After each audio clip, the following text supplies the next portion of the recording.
Mavelikkara Puthiyakavu east residence association പേരയുടെ ഓണാഘോഷവും കുടുംബസംഗമവും ഇന്ന് നടക്കുമ്പോൾ ഈ ചടങ്ങിൽ പങ്കെടുക്കുന്നതിന് ഏറെ സന്തോഷമുണ്ട്. ഈ ചടങ്ങ് ഔദ്യോഗികമായി ഉദ്ഘാടനം ചെയ്ത പുതിയകാവ് ജ്യോതി സ്പെഷ്യൽ സ്കൂളിൻ്റെ ഡയറക്ടറായിരിക്കുന്ന ആദരണീയനായ റവറൻ വിനോദ് ഈശോച്ചൻ, ഈ ചടങ്ങിന് അധ്യക്ഷനായിരിക്കുന്ന പേരയുടെ പ്രിയപ്പെട്ട പ്രസിഡന്റ്, ഞാൻ പേരയിലെ അച്ചായൻ എന്ന് വിളിക്കുന്ന സ്നേഹനിധിയായ കെ.ഒ. വർഗീസ്, ഇന്ന് ഇവിടെ ആദരവ് ഏറ്റുവാങ്ങിയ മുഖ്യമന്ത്രിയുടെ പോലീസ് മെഡൽ നേടിയ വെൺമണി പോലീസ് സ്റ്റേഷനിലെ സബ് ഇൻസ്പെക്ടർ പ്രിയപ്പെട്ട എ. അരുൺകുമാർ, ഈ വാർഡിൻ്റെ കൗൺസിലർ കൂടിയായിരിക്കുന്ന പ്രിയ സുഹൃത്ത് തോമസ് മാത്യു മോനച്ചൻ, പേരയുടെ സെക്രട്ടറി പ്രിയപ്പെട്ട ബിനുജി പിള്ള,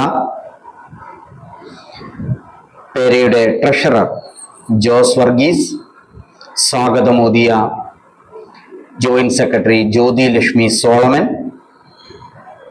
നന്ദി അറിയിക്കുന്ന യുവജന വിഭാഗം പ്രതിനിധി സ്റ്റെഫാൻ സാറ തോമസ്, പ്രിയപ്പെട്ട പേര കുടുംബാംഗങ്ങളെ ഏവർക്കും നമസ്കാരം. തീർച്ചയായും ഈ ചടങ്ങിൽ പങ്കെടുക്കുമ്പോൾ എന്നിൽ നിക്ഷിപ്തമായ കർത്തവ്യം ഞാൻ നിർവഹിച്ചു. വിദ്യാഭ്യാസ മേഖലയിൽ മികവ് തെളിയിച്ചവർക്കുള്ള ക്യാഷ് അവാർഡ് വിതരണം നിർവഹിക്കുവാൻ കഴിഞ്ഞതിൽ വളരെ സന്തോഷം. ബഹുമാനപ്പെട്ട അച്ഛൻ ഉദ്ഘാടന പ്രസംഗത്തിൽ സൂചിപ്പിച്ച ഒരു കാര്യത്തിന് മറുപടി പറയുന്നത് നല്ലതായിരിക്കും എന്ന് തോന്നിയതുകൊണ്ടാണ് ഞാൻ സംസാരിക്കുവാൻ തീരുമാനിച്ചത്. പ്രിയപ്പെട്ട അച്ഛ, ഞങ്ങൾ മാവേലിക്കരക്കാർ, ഞങ്ങൾ ഓണാട്ടുകരക്കാർ ഇങ്ങനെയാണ്. ഞങ്ങൾക്കൊരു സ്റ്റാർട്ടിങ് ട്രബിളുണ്ട്.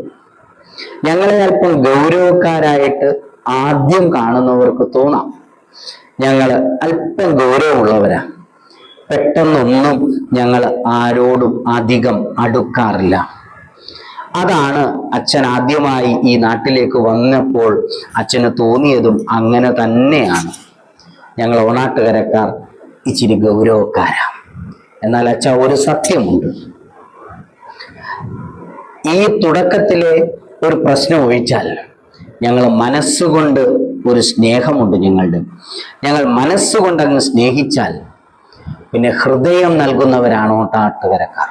ഈ ഓണാട്ടുകരക്കാരായ ഞങ്ങൾ ഹൃദയം നൽകുന്നവരാണ്. ഒരു സ്റ്റാർട്ടിംഗ് ട്രബിൾ ഞങ്ങൾക്കുണ്ട്, ഞങ്ങൾ സമ്മതിച്ചു. ഞങ്ങൾ ഒരു ഗൗരവക്കാരാണ്.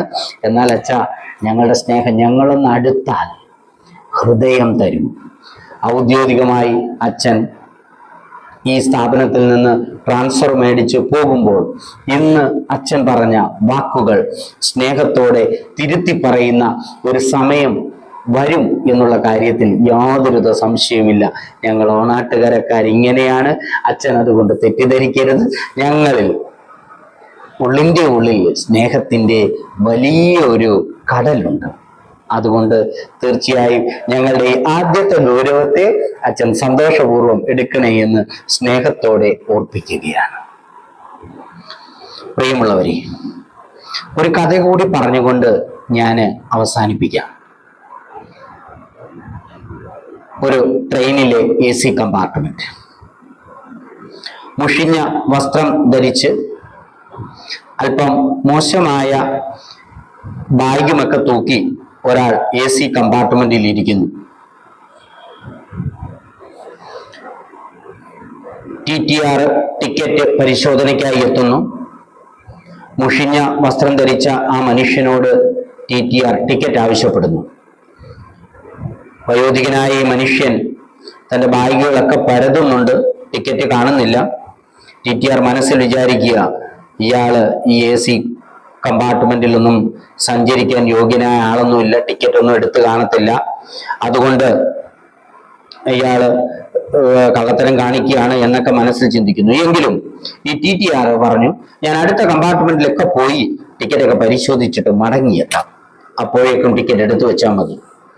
ഈ TTR സമീപത്തെ മറ്റു കമ്പാർട്ട്മെന്റുകളിലൊക്കെ പോയി ടിക്കറ്റ് പരിശോധന കഴിഞ്ഞ ശേഷം തിരികെ എത്തുമ്പോൾ ഈ വയോധികനായ മനുഷ്യൻ തന്റെ ടിക്കറ്റ് കാണിക്കുന്നു. ടിക്കറ്റ് പരിശോധന കഴിഞ്ഞ് മുന്നോട്ട് പോകുമ്പോൾ ഈ TTR മനസ്സിൽ വിചാരിക്കുകയാണ്, അയ്യോ, ഞാൻ എന്തെങ്കിലും പറഞ്ഞു പോയിരുന്നെങ്കിൽ അവിവേകമായേനെ, ആ മനുഷ്യന്റെ കയ്യിൽ ടിക്കറ്റ് ഉണ്ടായിരുന്നല്ലോ എന്ന്. വേഷം കൊണ്ട് ആരെയും വിലയിരുത്തരുത് എന്ന് ആ TTRന് മനസ്സിലായി.